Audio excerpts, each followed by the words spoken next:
Welcome to another edition of Scoreboard here on ACT, and always a pleasure to be in your company every Tuesday evening between the hours of 8 to 9. Tonight we're going to be continuing a series of interviews because we here at ACT and we feel it's necessary to highlight the sport of rugby.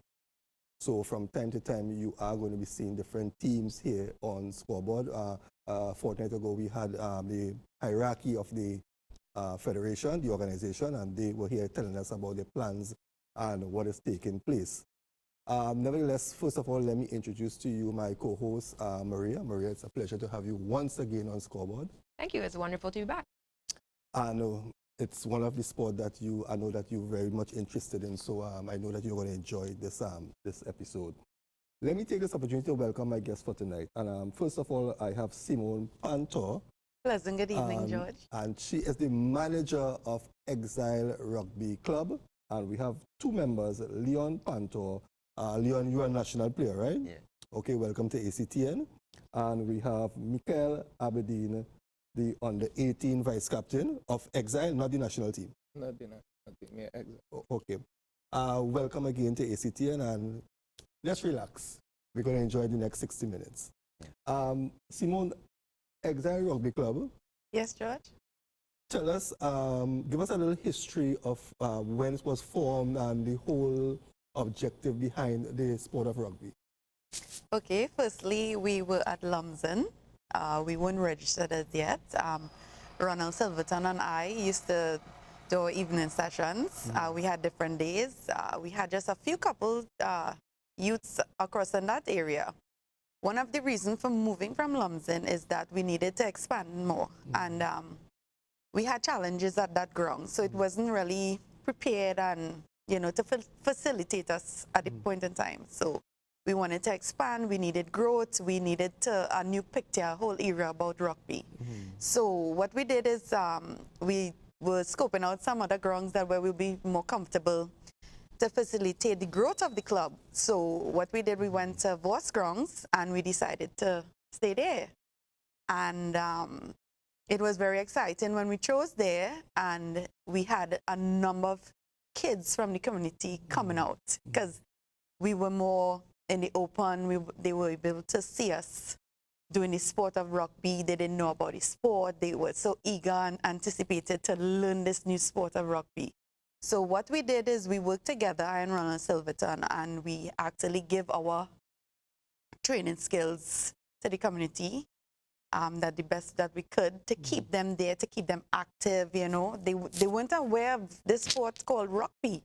A lot of youths in the community don't know about this sport, rugby. So what we did is come together and have evening sessions on Mondays and Wednesdays, and then we expanded on to Fridays.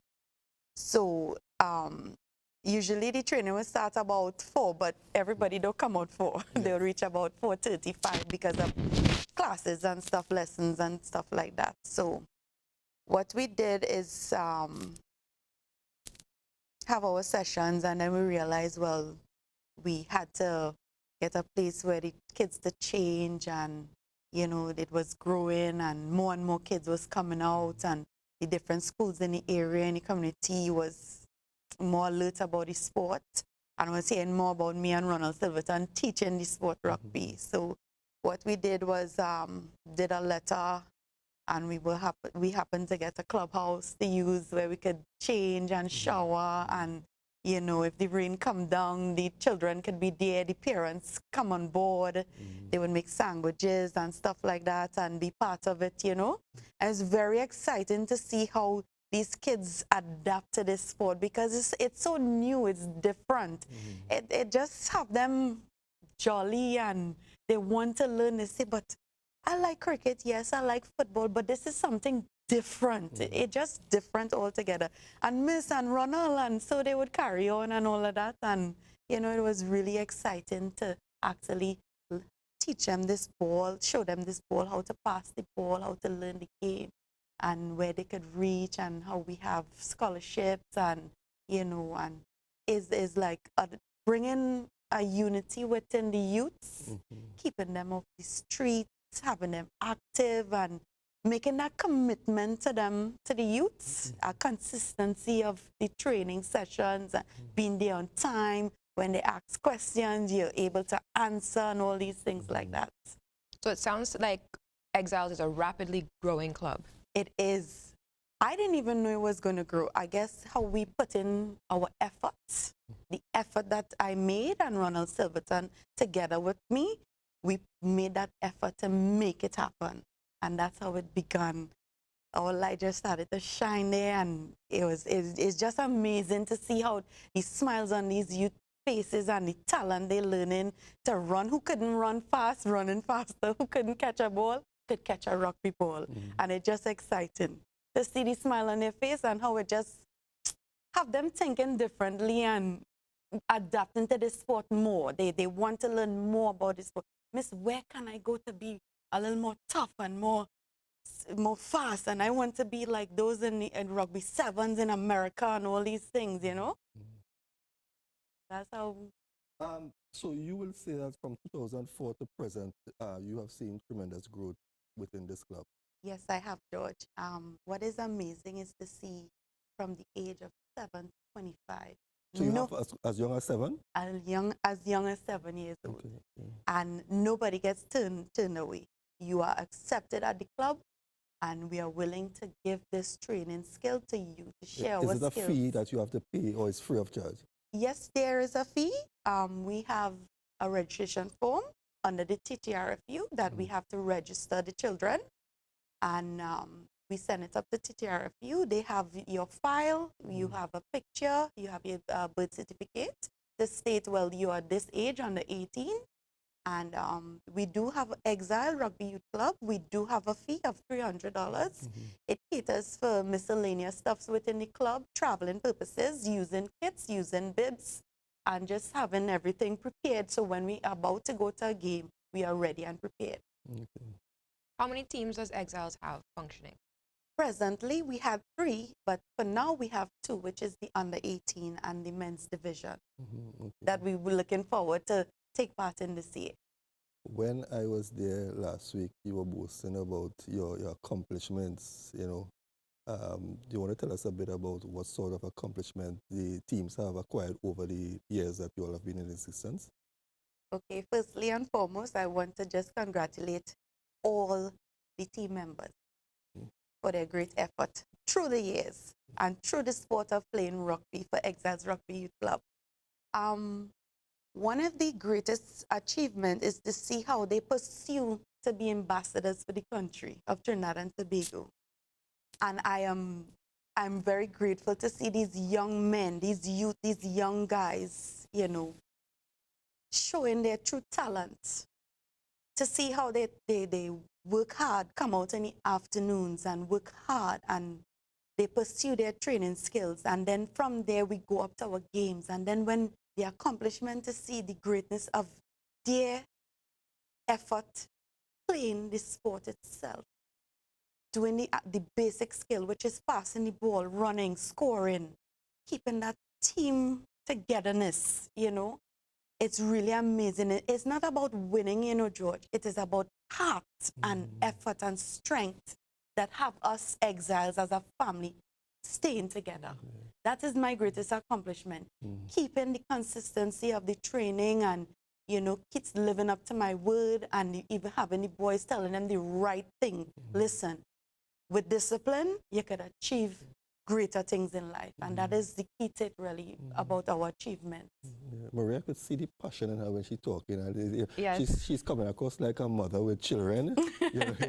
Yeah. Let's, before those two guys get so lonely, Leon, tell me a bit about yourself, how it all started for you in the sport of rugby. I know your brother, he plays for La Prima College, right, in football. You didn't play football? Nah, I always chose rugby. Right. How did it all started for you? Well, basically, my family is a rugby family, a rugby-oriented family, right? So I basically grew up into the sport. And over the years, seeing that Exiles was forming Gatsville, I choose to pursue that rugby club there. So as growing up as a young guy, you know, I just chose to train hard and grow up in the ranks. My dream was also to play for the country, which is Trinidad and Tobago. And growing up as a young individual, I did that. I worked hard, train hard, do my works on and off the field, talk to the coaches to make it to the under-19 team, captain the under-19 teams for 2015 and 2016, and to make it on to the men's level at the age of 18 and 19, and currently. So that there is a great accomplishment over the years. You know, I always thought rugby had to be like my boy next door, and I saw yeah, they'd be big and strong. Yeah. And when I watch sometimes now rugby, I see some little. You see some smaller guys. Yeah, but then I realized that it isn't about the size. Speed. Yeah. Right. So, but tell me a bit about your overseas travels and some of the experience, you know, representing the national team. Well, firstly, being a national player for Trinidad and Tobago, it brings great excitement, passion, and responsibility. You know, you get to travel the world, play your hardest, and meet new people all over the world. It's a great sport, and it brings great experience. Maria? What is one of your favorite memories or experiences from being on tour? One of my favorite memories is, you know, you're out there and you feel as the smallest guy. So everybody, basically, they'll look at you as a small fry on the field, you know. But when you get that ball and you start to dance strong and run your fastest and do what you learn over the years and end up score and make your team win, that is one of the greatest memories you could ever have in the sport of rugby. Doing your best to make your team win. Yeah, I've seen you playing and seen how, you know, someone will line you up and they go to wrap that tackle and somehow you're just not in it. You're off running down the field and scoring tries. So I think as much as you enjoy it, we enjoy to watch it as well. So you say speed is the major factor in your game. What position you play? Well, in the 15s format of the game, I would play fly half. And in the 7s, I would play scrum half or anywhere in the back line. As you can see, I'm not one of the bigger players, but I make up for that with versatility. So where, as you see, my teammate here will make up with strength, I will make up with brains, speed, you know, other forms I will go at. Mikel, well, I mean, you are the built for rugby player, right? How you got, you from the community of Gasparilla too, right? Yeah. How you got involved in the sport? Well, like 7 years ago, I was going down the street to go on the grounds to play football. I wasn't good at football, but I was going to play football. Then I saw some guys training, and my cousin wanted to go. At first, I didn't want to go because I seen them playing a sport I don't know. So I said, nah, let's stick to football. No, but eventually my cousin, he influenced me, and I ended up going, which I'm thankful for because I'm way better at rugby than at football at the moment. So thankful for that. That is how I really get into rugby, and it changed my life, honestly, because if it wasn't for rugby, I in a part of Gashpolo is not the good part of Gashpolo. I don't know what would I be in if it wasn't for rugby. So I'm thankful for entering the rugby.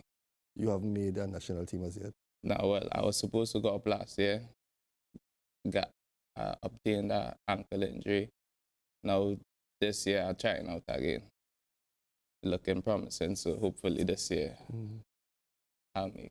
Tell me your own words, what's it like representing Exile? Because I heard from Simone, and I heard that kind of family-oriented club, and I saw the passion in her. But let me hear from one of the players. Like, well, what's it like playing and representing Exile?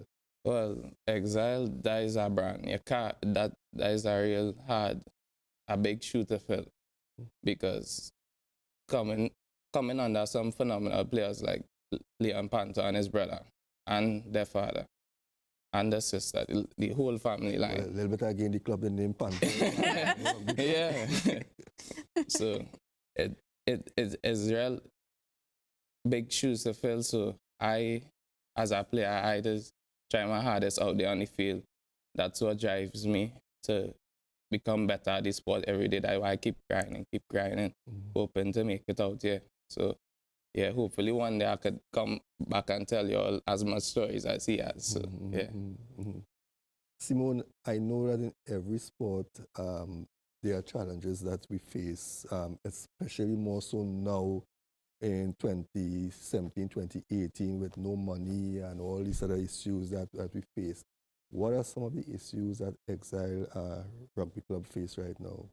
What are some of the things that you feel that, given to you all, it will help to build the club and you all can go, that one step higher? Firstly, we have a financial challenge. That has been on our backs for quite a while because of the growth of the club. We need in kits, we need in water, transportation. Even though we made numerous attempts to have fundraisers, even though we receive cash or some sort of help from the parents and stuff like that, the money goes into transportation. One of the things we are challenging right now is the transportation from south to Port of Spain. Most of the games we have to take part because most of the clubs come from there. And we have to take part there. And it's not just paying transport, it is preparing a meal for these boys, whether it be a fruit or water, to make sure that they're comfortable, they're kit up and ready to pursue their talent on the field, because it's not nice to know that a child come from a home and maybe his parent didn't have anything to prepare. And it is bother me to know, well, listen, oh gosh, maybe I'll make a sandwich from home and have him, make sure he have it so that he don't fall down on the field, or make sure he's ready to be on the field to pursue this skill, this sport called rugby. So the challenges is financial. We even have our clubhouse where some of the stuff, which is like the toilet and the door, the building is getting the materials. We need to get new doors and fix back the toilet and stuff like that. We have it there for a period of years, and there things need to be fixed around the compound and all these things, wear and tear of the building.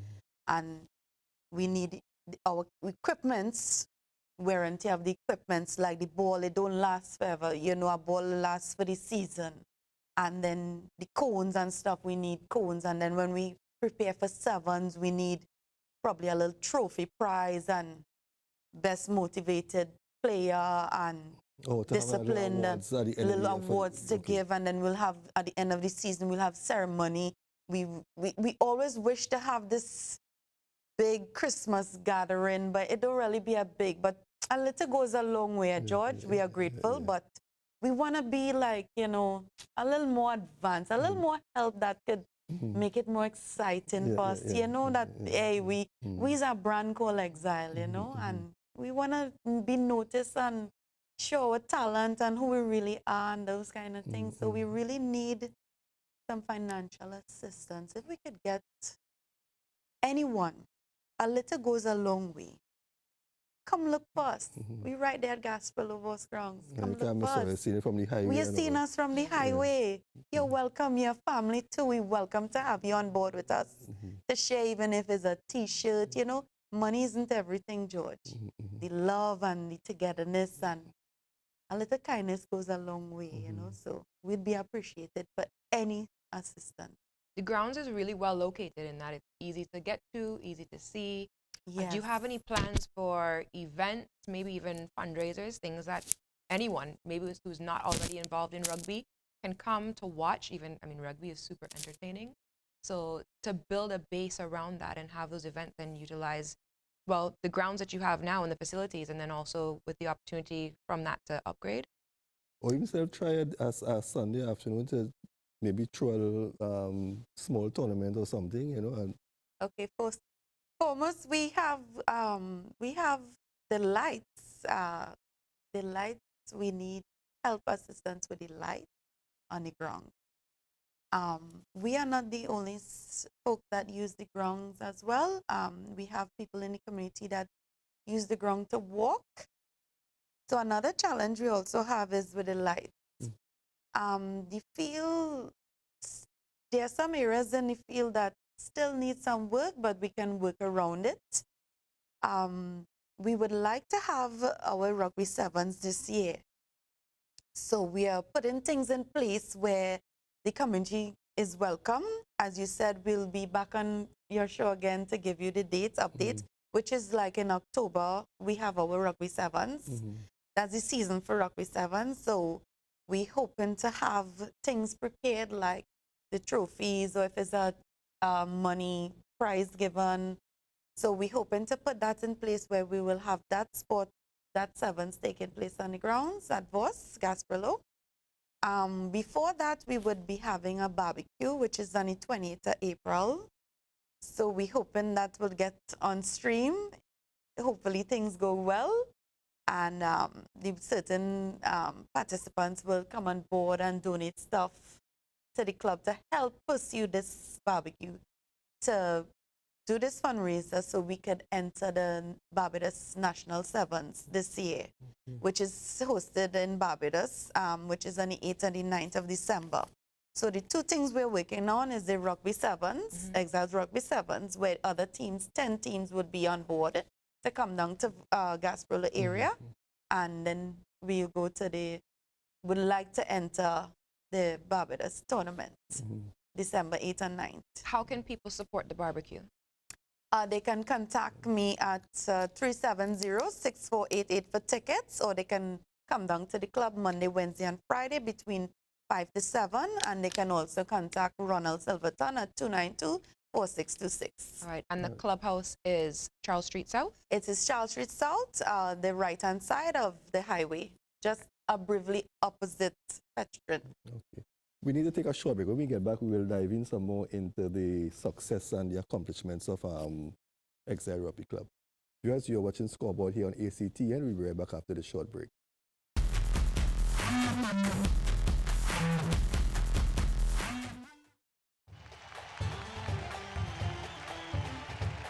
You're now changing your question. What I would say, Steve, is this. My first question was, and roll back that tape. I made my debut for Crystal Palace against Tottenham Hotspur. My responsibility was to get the ball and make things happen offensively. All the time we played together, I've always been the decoy. Welcome to Field of Dreams on ACTN. My name is Steve David, and I'm your host.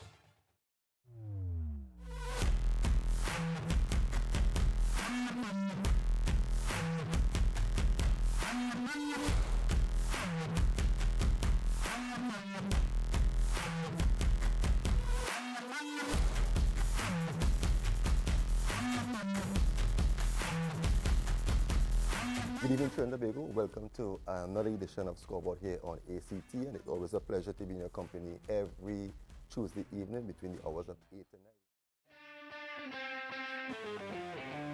9. Welcome to the new season of Football 101. I am your host, Joshua Matos. Well, it's time for your weekly football news update. I love you, Messi. Unfortunately, hey, kiss the badge, Oh, what's that? Welcome to this edition of The Interview, and as you can see, I'm not alone on the set. I have Marcus, a Liverpool fan, and I have Shakir.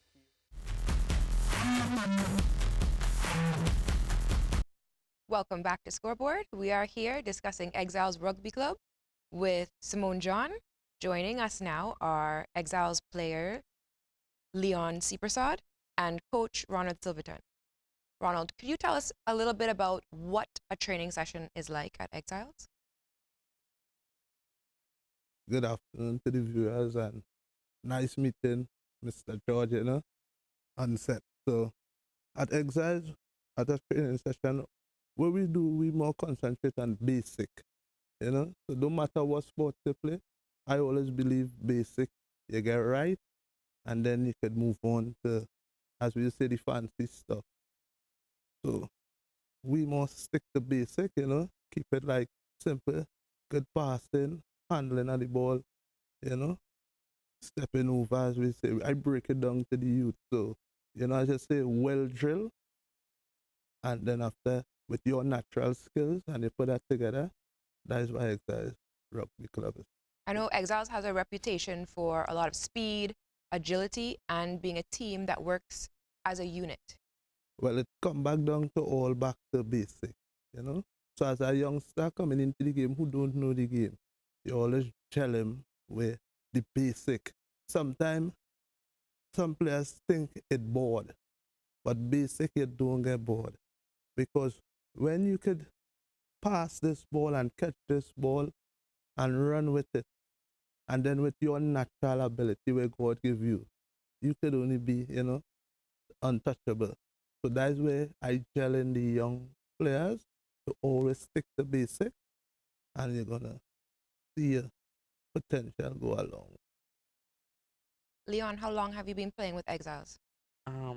Almost 6 years. How old were you when you started? What? So you have the basics down pat then. Yeah. Like we playing rugby. How you got involved? What would make you? When I now joined secondary school, when the club was now building, I'll keep hearing about the sport, and it was something interesting, so I decided to try it. I went a training and I started liking it. You And you could be a good spin bowler or some kind of thing in a cricket team. But were you involved in any other sport before? I used to run in primary school. And you wasn't good at that? No. Oh, yeah, you are. But people tend to say rugby is a physical game, right? It is. It is. But was it a concern to you when you first got in? Yeah, involved? I used to watch my size a lot, but then I realized it's more about technique and how you play the sport, not about size all the time. Simone, what makes Exile Rugby Club what they are today in the sense of how do you rate Exile Rugby Club amongst the other rugby clubs, especially when you come up in competitions and things like that? Well, firstly, the sky has no limit. So for Exiles, we train all year and always ready and prepared.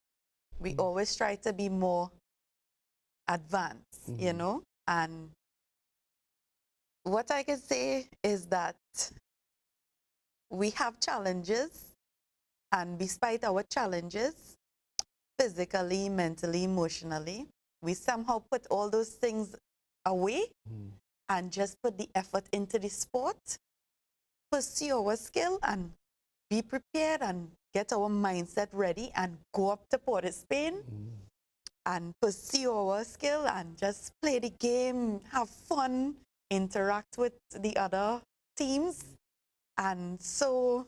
And beat them. Yes, and beat them. Yeah. Win then. We look at it as, even if we don't win, right? Let's say, well, second places don't win. We didn't win. But it's always second and first. And first. Okay. So when we go there, the technique that we always put in front is proper passing, the basic. Proper passing, running fast, doing the skill on the field. And when you better those things is when you see the achievement within the team. When you see the team playing together, the boys coming together, passing the ball together. It's not one man thing, it's we thing, Exile thing, you know? Putting the ball where it's supposed to be, placing it, passing it, talking to each other, interacting, calling out each other, and scoring. And then when, you know, when you hear like 25, 27 to 0, 35 to 0, 45 to 0, well, you know, your accomplishment, you know, you say, well, yes, them boys ready, you know, and it is be exciting to see the smile on the face. But when we finish actually play, we come together and talk about our mistake. So if a guy didn't pass the ball, he admits, listen, I made a mistake and I'm going to better my mistake. And when you better, you accept your mistake, is there where you see the club growing and everybody's comfortable with being open about where they made a mistake and bettering the situation and playing more advanced, bettering your skills and being honest to yourself, to your teammates that, hey, I made a mistake and this is what we need to do to go forward, to be more advanced, you know? And that is what have the club reaching where we're supposed to reach. We don't leave anybody behind. Everybody moves up together. Even I play my role. Sometimes I'm out there sweating, running with them, making sure that they pursue their talent so that out there in other Caribbean islands, and George, even the show is so amazing that you have this program going. You know, I mean, our voice is being heard, you know, and that's a great effort. You know, I'm really thankful that you have us on board because of this exposure to know. Maria. And also Maria. Me, you know. Maria, we are very grateful. Yes, you are right. About rugby before, you know, but and it come back to when I saw Maria and she told me she played rugby. I said, rugby, are you looking for some rehearsal? So Maria is the person who is really trying, and we are hoping that we can assist rugby in some way by highlighting the players and developing the sport to the wider viewing public. So, you know, I mean, I can't take any credit for that. Maria has to take the credit for that. Yes. I also want to mention Maria. She's on the national women's team as well. And through the years of playing rugby, when she came on board, I met her at Port of Spain and in Savannah, taking a little sweat, you know, with the Enthusiasts Club. That is a club over 35 where the older players, they come out on a Sunday and they... Careful how you're using age and talking about older players. No, when I say that... all right. Right? So I and her, we saw each other and we were there that morning and, you know, we just shared each other's view. And to see someone like Maria, she's like a mentor to me because her rapid growth from just taking a normal sweat, passing the ball, and then now she's here in the show, and she's a national player, and she have great experience. She worked her way up just as me. So I wouldn't envy her. I learned from her as well. So we learned from each other. And we both have the same thought that we want to see rugby reaching out there. When we say reaching out there, George, it's really... I really like our government and the sporting ministers. I mean, they may not like the sport rugby, but their job is to ensure that we, as skilled, talented rugby players, get a piece of the pie too. We want a piece of the pie too. We want them to be on board, to be able to assist us, to help us reach that next pathway, you know, that other gap. And I know for a fact that they can do it, and we are grateful for the help from them because we still have to go to them to let them know, listen, hey, sports minister, you're doing a great effort, but you need to look at down south as well, you know, to see the talent that is coming out from south area. This sport called rugby, they're national players, they're young guys who are off the streets. They are willing coaches like myself, Simone John and Ronald Silverton, and these young youths that we have here on your show this morning that really want to pursue. We want to travel. Exile want to travel and show this sport to let's have an interaction with other teams across there that Trinidad can be represented, you know. And I also want to thank my Prime Minister too, you know, for his great efforts. Even if he don't know about rugby sport, hey Prime Minister, we're from down south and we love the sport rugby and we're willing to have you on board with us. Come on board with us, see what we have down here to take us to the next level. I want to talk a bit to Ronald because I heard about you and your background and everything. Ronald, tell us about you as a rugby player. I know you from Marbella. Rainbow with Jack. Yeah, well, I started off with Rainbow at the young age, I would say 8, you know. And it had this coach from Scotland that come to give really Rainbow a little, as we say, pass on his experience. And he saw me, you know, passing around the ball and thing. And he said, you know, one thing I realized you have good skills, you know. So let's take it in my mind and say, okay. And then someday, I remember going with Jack now. You know, that's my aunt husband, so that would be my uncle-in-law, as we'll say. And we went to this game in, as we'll say, Petrotrin, you know, back in the days. And they was playing Exiles at that time, where there used to be expats and things playing for Exiles in Petrotrin and things. So when I saw, Rainbow playing and Exiles playing, then this is the sport, So I saw a guy named Patterson who used to play for Exile, but he used to be a local boy from Marble, and I saw him playing with this. Well, the expats and them, the white boys and them, And so I went to him and I said, how we could get into this club, because I don't watch, this is my way out from since at the age of 8. So he told me, they train in Point Up here, as we say. And so one day I put it up there and I went and, and I meet up with the Exiles boys, and it was welcome. And I started training and the sport grew. And, along the way, I started to play for Trinidad. But my first pick was on the president team. That was in 92. I played for the president 15th. And then in 94, I make it onto the national senior team. We went to Guyana and we played in the McGregor Cup. Back in the days, I was now turning 17.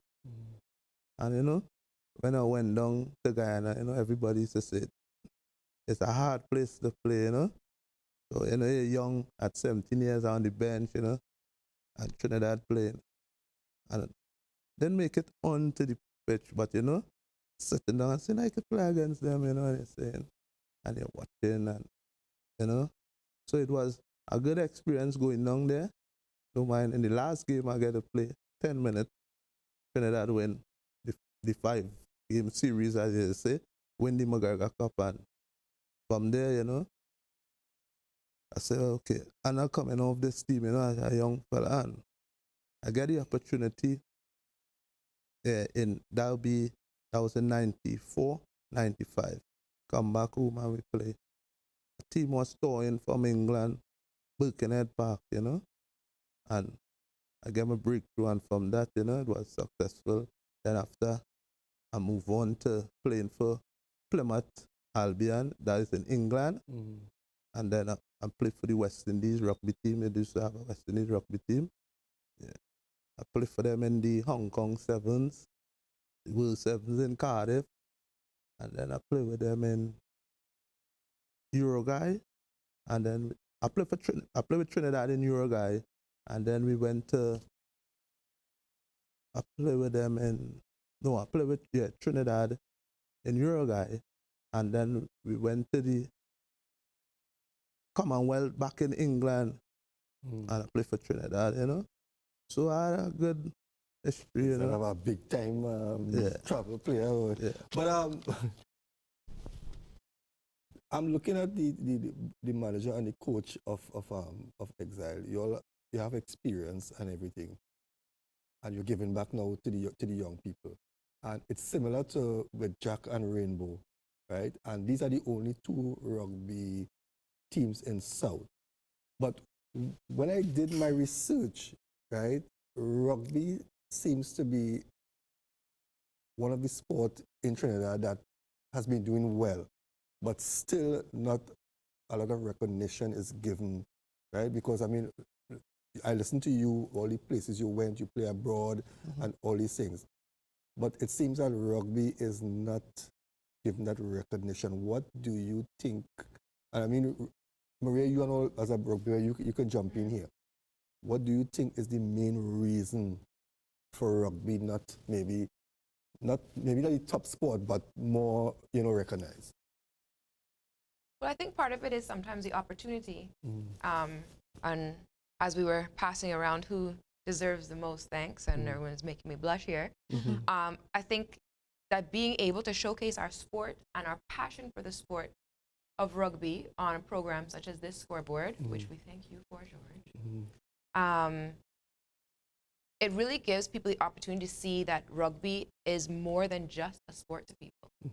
You can see the passion when people speak about it. You can hear how at 8 years old, you know, Ronald could say, well, this is what he wanted to do, and he saw this as a pathway for his life. I mean, I saw him many times already, and to me, he's just an honorary person playing rugby. I didn't know, well, all these travelers and all, you understand? When I'm looking at even the athletes that we have here today, yeah. and asking how long have you been playing rugby, and expecting, you know, 2-3 years, and they're saying, no, 7-8 years. You know, this is something that's really formative.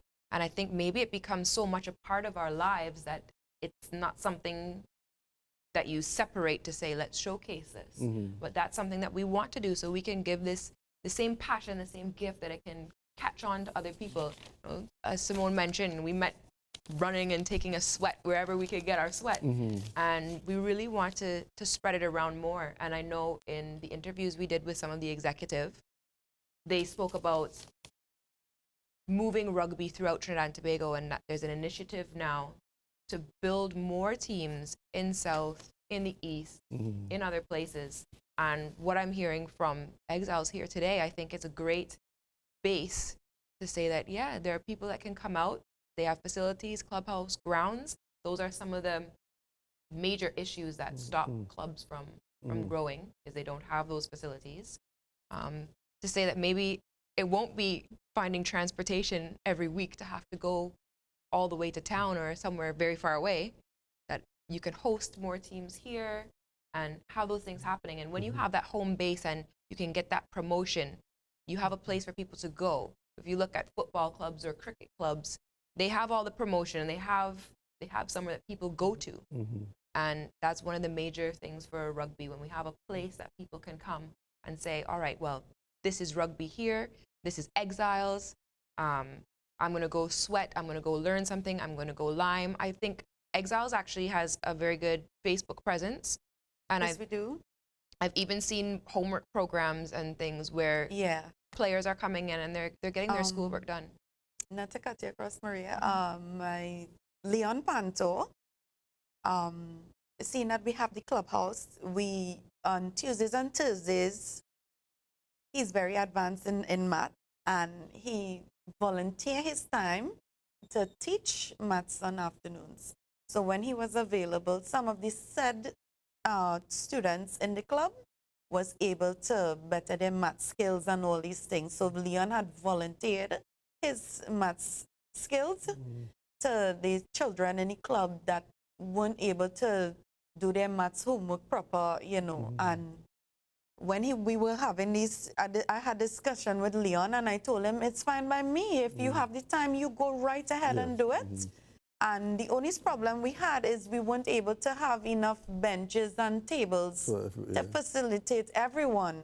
We even want to expand around the clubhouse where we could have more, a wider area to put the benches and the chairs and tables and stuff, so that they could take to do their homework session. So even though they come into the rugby as well, they have days where they could do academic work as well. And we volunteer in the academic. We even have the police officers coming in to tutor them about crime in the country and where to set their pathway to the right. Good. That's very you good. know, because being a parent, me being a parent, I would want my kids to do well, and I would set an example for the other kids to do well as well. So as I say, nobody's being left behind. We want everybody to be there with us. We're not leaving any child undone. We don't say no to them. We want to see them great students in academic, on field, off field, doing good, you know, good, being a good disciplined child to the parents. When you're at home, you practice good moral behaviors at home, and when you come out into the public, it is being also practiced as well. So Exiles is not just playing the sport rugby. We also take part as being a parent. We have social welfare people also coming in. Some of my friends who come and talk to them, even from churches as well, would come and talk to them. We also pray before we start a game and pray when we finish game. We talk about, I even talk to the youths about, you know, how to get a job, you know, where they could get a passport, help them fill out stuff, do letters, and, you know, it's a whole lot of different things that these kids come to you but you have to give them the right guidance. And at Exiles, we are there and prepared to give them that guidance. We don't say no to no child. Ronald, as the head coach, given the next couple of years, where would you like to see this club position in the sport of rugby amongst the other top guns from the north? I don't want to sound cocky, but as I say, I set goals as a youngster coming up. So I set goals for even the young players coming up. And I know with the talent and with the discipline they have, I know they're going to be, soon #1. How many players from the club have gone on to the national team? Well, or those maybe from the past and present right now? Well, from the past, I would say we have automatically, let me say, about 10 to 12 players. But on the national team? Yeah, but I would say from on the under 19, the lot more come on the under 19, and now due to the growth of the youths growing, we're seeing like 3-4 of them popping up to the seniors right now. So we spoke a lot about the male, but what about the females? I haven't heard much. I was just about to get into that, George. Earlier in the session, I didn't make mention of the girls' team. We had Exiles girls. Well, most of the times I would deal with the girls, right? What happened is that we did pretty well. We entered tournaments up in Port of Spain. We took part in the girls' league. We did pretty well. First place. We took part in the 7th tournament, touch tournaments. That was like 2 years ago, 3 years ago, as a matter of fact. And reason for not seeing the girls anymore is that I cannot facilitate and financially pay for 3 teams at $800 in a maxi, or a big maxi costing more than $1,600. And most of the girls were living far, so I wasn't able to reach out, not having a vehicle to reach to them, to pick them up and stuff like that. And these things is costly, and I tried my best to keep them there. And what happened is that having an extra kit to have them socks and t-shirt, because when you're going to play, you have to have a proper kit to play on the field. You can't have everybody disorganized. And even though we had white t-shirts, eventually we wanted to look nice like everybody else. How you think we're feeling? The girls and them in Port of Spain have kits, and Exile girls don't have no kit. But nevertheless, we play with what we had. And we did do achievements. And what happened, due to the financial situation, we weren't able to. So we more adapt to the more skillful players, and more, when I say that, was taking the team a little forward, more advanced players then. So it was... You had a tough decision to make. I had a tough decision. And, things like that, making those type of decisions, as I said, we don't like to leave anybody behind. But there was a decision that I had to make to take the funding, the little funding that we have, to pursue into the boys and to the younger ones, and, to have them, the growth of the club continuing and all of that. So, is rugby expensive sport? I wouldn't say it's expensive, but we just need to have things in place and being prepared and ready. As I said, the transportation is one of our challenge, and remember, this kit don't last forever. The wear and tear of the kit. Sometimes the player would rip, and then according to the grounds, it might have timari, and it bursts the material and all these things. And to really actually pay for a rugby kit, George, is nearly over 20,000 and more, because you're looking at a complete team, which is 10 players or 15 players. So you have to cater like a kit of 50 kits you have to have, because remember, the club is always growing and new players always coming on board. So you have to always have a kit for the person that's coming into the club. What I think you all need to do is maybe try and go to the business people in Gasparilla now.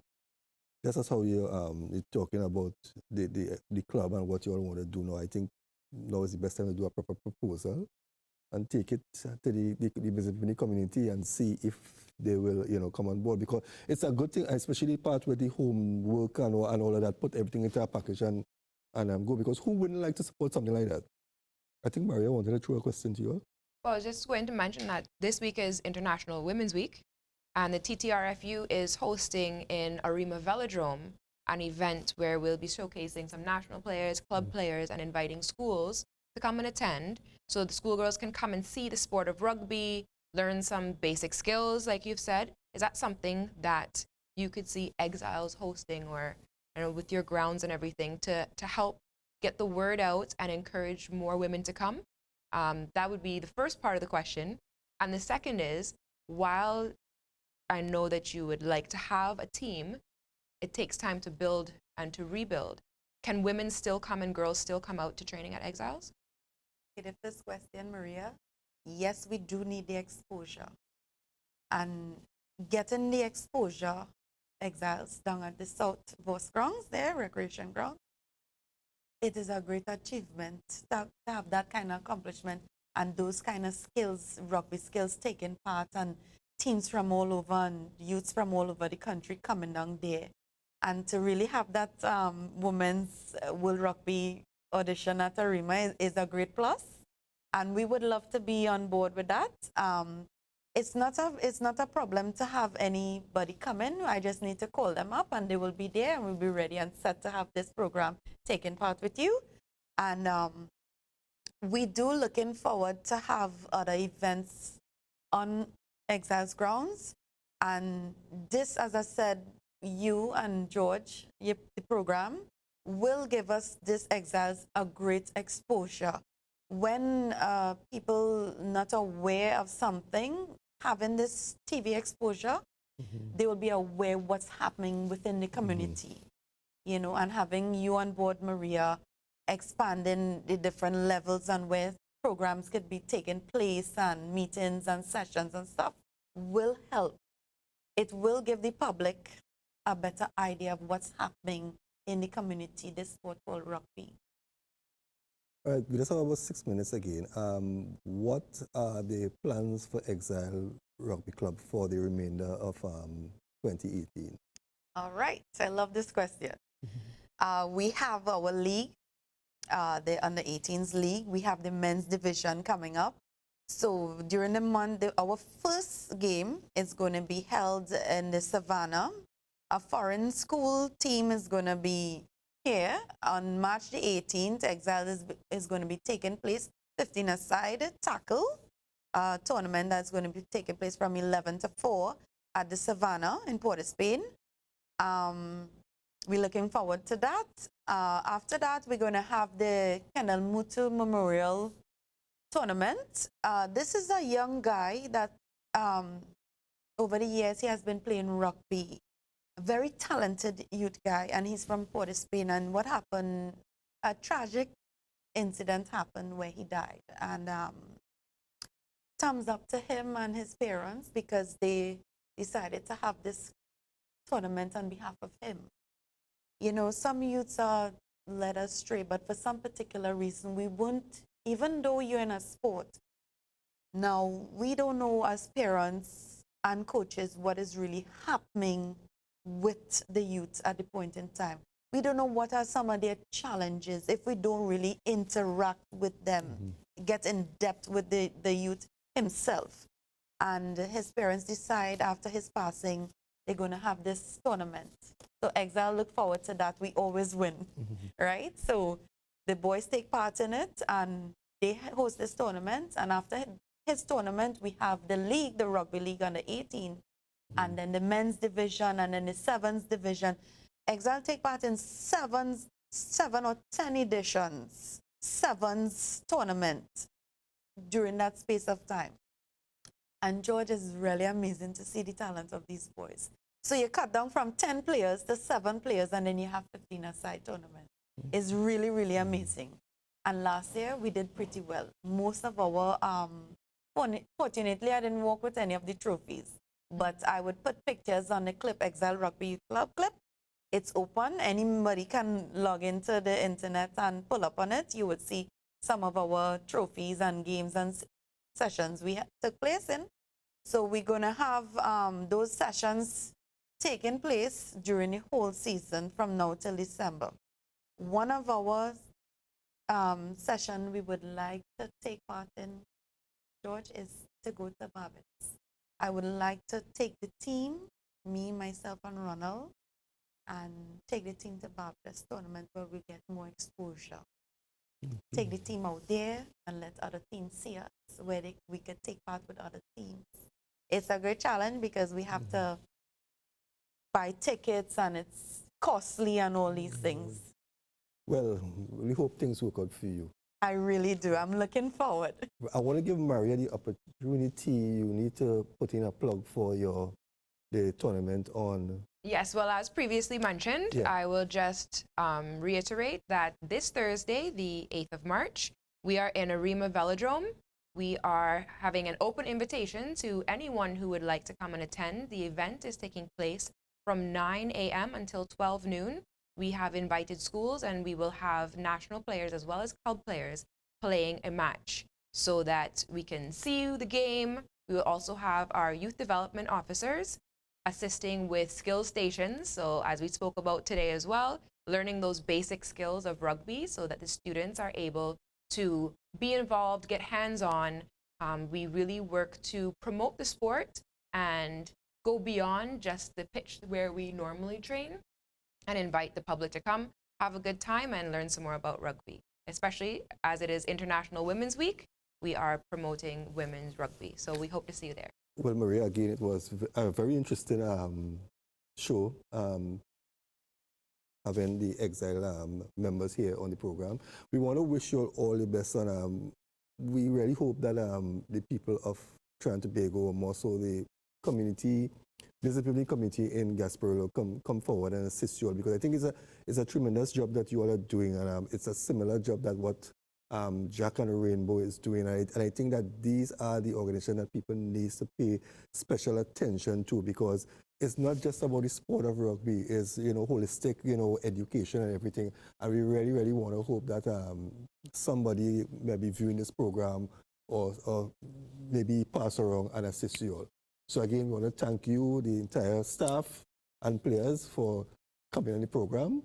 Maria, would you like to close us off? I would just like to thank Exiles Club again. It's been really exciting having you here, and I'm so happy that you're able to share your experiences and to give a really dynamic view of what rugby does to a community, not just from management and coaching, but having players, and to really learn about the gift that rugby is and how much fun it is. So I hope that it encourages others to come and participate.